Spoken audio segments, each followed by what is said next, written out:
Hello guys, welcome back to my channel drama series.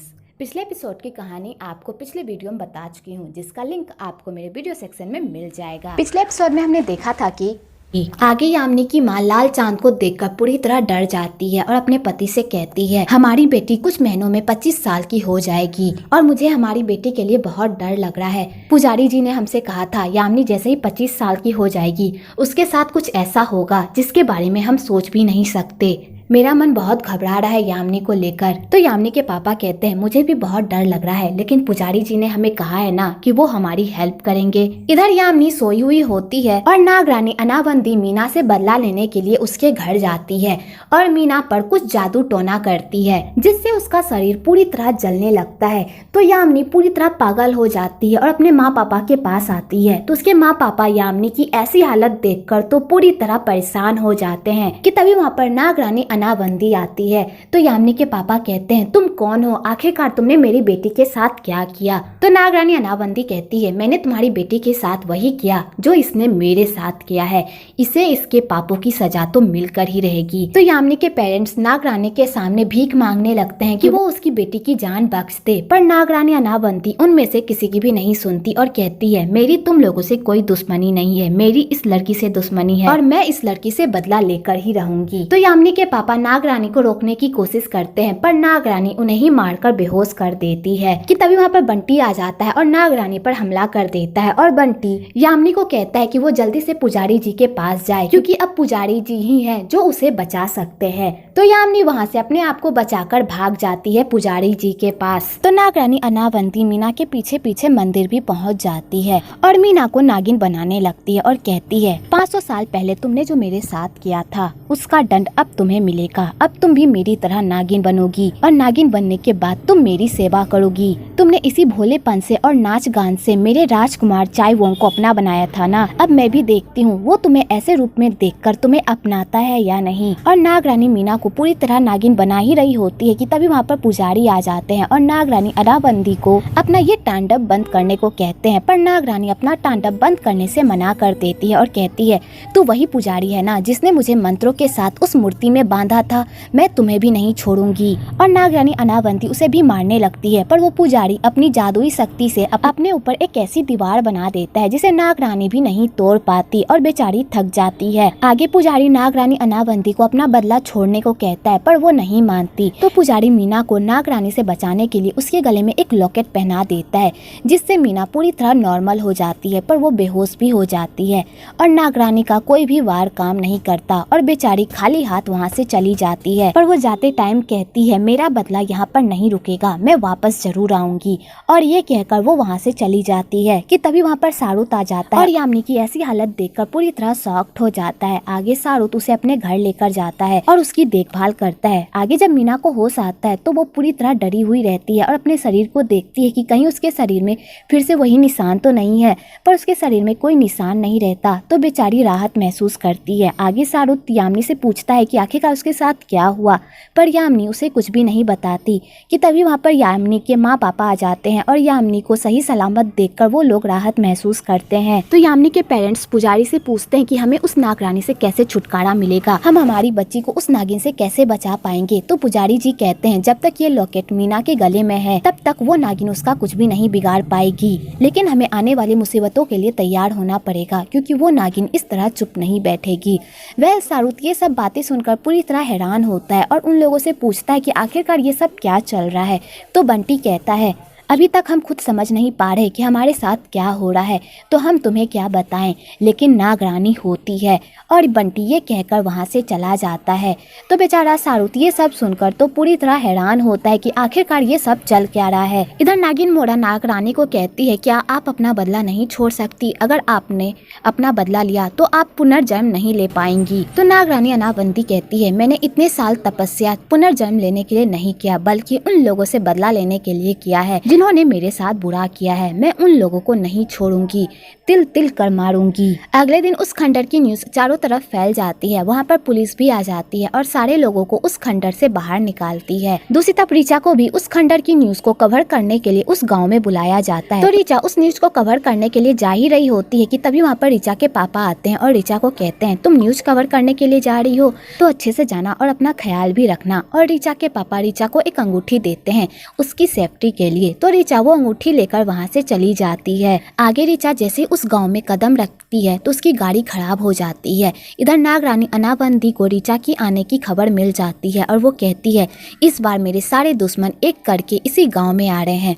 इस बार मैं किसी को भी नहीं छोड़ूंगी, उस रीचा की बच्ची को भी नहीं। उसी रीचा की बच्ची की वजह से मेरा नागिन रूप सबके सामने आया था, मैं उसे बिल्कुल भी नहीं छोड़ूंगी। दूसरी तरफ रीचा बहुत ही परेशान हो रही होती है कि वो गांव कैसे पहुंचेगी कि तभी रास्ते में उसकी मुलाकात ऑफिसर वीर से होती है। तो रीचा ऑफिसर वीर से लिफ्ट मांगती है तो ऑफिसर वीर उसे पीछे बैठने की परमिशन दे देता है और रीचा उसी की सवारी से गांव पहुंच जाती है। इधर शाहरुख भी उस खंडर के पास जाता है और वहाँ की ऐसी हालत देखकर तो वो पूरी तरह हैरान होता है। तो पुलिस उसी खंडर से चॉय को सही सलामत वापस निकाल लेता है और उससे पूछने की कोशिश करता है कि आखिरकार खंडर में क्या हुआ, पर चॉय कुछ भी नहीं बताता। सिर्फ नागरानी जपता रहता है क्योंकि उसके साथ जो हादसा हुआ होता है जिस वजह से वो पूरी तरह सदमे में चला गया होता है। इधर शाहरुख चारों तरफ देखने की कोशिश करता है तो वहाँ उसकी मुलाकात नागरानी से होती है और नागरानी इस बार अपने अवतार में नहीं बल्कि इंसानों के अवतार में उसके सामने आती है और उसके कानों में कहती है, मुझे तुमसे दोबारा मिलकर बहुत खुशी हुई। तो शाहरुख जैसे ही नागरानी को देखता है तो वो उसे देखता ही रह जाता है और उसे कहता है, क्या हम पहले भी मिल चुके हैं? वैसे तुम्हारा नाम क्या है? तो नागरानी अनाबंदी कहती है, मेरा नाम अनु है। तो शाहरुख कहता है, ये नाम थोड़ा जाना पहचाना है। तो नागरानी अनाबंदी कहती है, कहीं ये नाम नागरानी अनाबंदी से तो नहीं मिलता? तो शाहरुख कहता है, हाँ तुम सही कह रही हो, वैसे तुम कौन हो?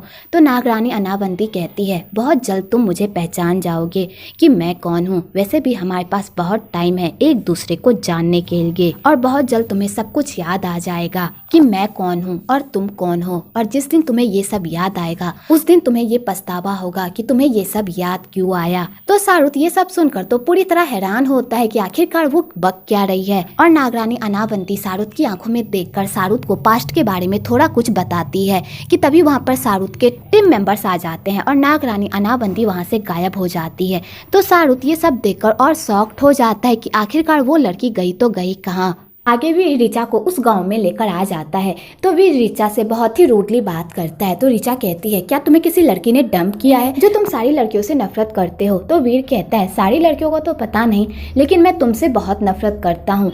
तो रीचा कहती है, लेकिन क्यों? तो वीर कहता है, क्योंकि तुम्हारी वजह से मेरा ट्रांसफर यहाँ पर हुआ है। तो रीचा कहती है, इससे मेरा क्या लेना देना? तो वीर कहता है, पिछले अमीरजादे केस में जब तुम रिपोर्टिंग कर रही थी और हमारे पुलिस की रेपुटेशन की धज्जियां उड़ा रही थी, तुम्हारे उसी केस की वजह से 4 ऑफिसर का ट्रांसफर यहाँ पर हुआ है और वो चारों ऑफिसर तुमसे बहुत ही नफरत करते हैं। तो रीचा कहती है, इसमें मेरी क्या गलती है? मैंने तो सबके सामने सच लाने की कोशिश की थी। और इसी बात को लेकर दोनों में बहस होने लगती है कि तभी वहाँ पर शाहरुख आ जाता है। तो शाहरुख वीर को देखकर कहता है, भाई तुम यहाँ पर क्या कर रहे हो? तो रीचा कहती है, क्या तुम दोनों एक दूसरे को जानते हो? तो शाहरुख कहता है, वीर मेरे बचपन का दोस्त है। तो वीर कहता है, ये लड़की कौन है? तो शाहरुख कुछ कहने ही वाला होता है कि उससे पहले ही रीचा कह देती है कि मैं इसकी गर्लफ्रेंड हूँ। दूसरी तरफ नागरानी अनाबंदी गुस्से से रीचा को देख रही होती है और उसे देखकर वो गुस्से से लाल पीली हो रही होती है और कहती है, रीचा मैं तुम्हें नहीं छोड़ूंगी। इधर यामिनी को नागरानी के सपने आते हैं जिस वजह से वो बहुत ही परेशान रहती है। तो उसकी माँ उसकी ऐसी हालत देखकर बहुत ही सैड रहती है। इधर शाहरुख होटल में रहता है और वो रेडी होकर रीचा और वीर से मिलने के लिए जा ही रहा होता है कि तभी वहाँ पर उसकी मुलाकात नागरानी अनाबंदी से होती है। तो शाहरुख नागरानी अनाबंदी को कहता है, तुम यहाँ पर क्या कर रही हो? तो नागरानी अनाबंदी कहती है, मैं तुमसे मिलने आई हूँ और मैंने तुमसे मिलने के लिए बहुत साल इंतजार किया है। तो शाहरुख कहता है, पिछली बार जब हम मिले थे तब तुम कुछ अजीब बातें कर रही थी और आज भी तुम कुछ अजीब बातें कर रही हो। मुझे तुम्हारी बातें समझ में ही नहीं आती। क्या हम दोनों एक दूसरे को जानते हैं? तो नागरानी अनाबंदी कहती है, शायद हाँ, हम दोनों एक दूसरे को जानते हैं और जिस दिन तुम मुझे अच्छी तरह से जान जाओगे उस दिन तुम पछताओगे। और नागरानी अनाबंदी फिर से शाहरुख के सामने घुरा फिराकर बातें करने लगती है जो शाहरुख के पल्ले तो बिल्कुल भी नहीं पड़ता कि तभी वहाँ पर रीचा आ जाती है और शाहरुख को कहती है, क्या तुम इस लड़की को जानते हो? तो शाहरुख कहता है, मुझे ये गांव में मिली थी क्राइम सीन के पास। तो रीचा नागरानी अनाबंदी को कहती है, नाइस टू मीट यू, मैं शाहरुख की गर्लफ्रेंड हूँ। तो नागरानी अनावंदी ये बात सुनकर पूरी तरह शांत रहती है और कहती है, अगर तुम मुझे जान जाओगी कि मैं कौन हूँ तो तुम्हें बहुत ही पछतावा होगा कि तुम मुझसे मिली क्यों रीचा। तो रीचा नागरानी की ऐसी बातें सुनकर हैरान होती है। दूसरी तरफ ये खबर पूरे गांव में फैल जाती है कि नागरानी वापस आ गई है और वो किसी को भी नहीं छोड़ेगी। और सारे गांव वाले यामिनी के पापा के घर आते हैं तो वो यामिनी के पापा के घर पर नागरानी के पूंछों के चिन्ह देखते हैं तो वो लोग तो और डर जाते हैं और वो यामिनी के पापा को कहते हैं कि वो कुछ करे,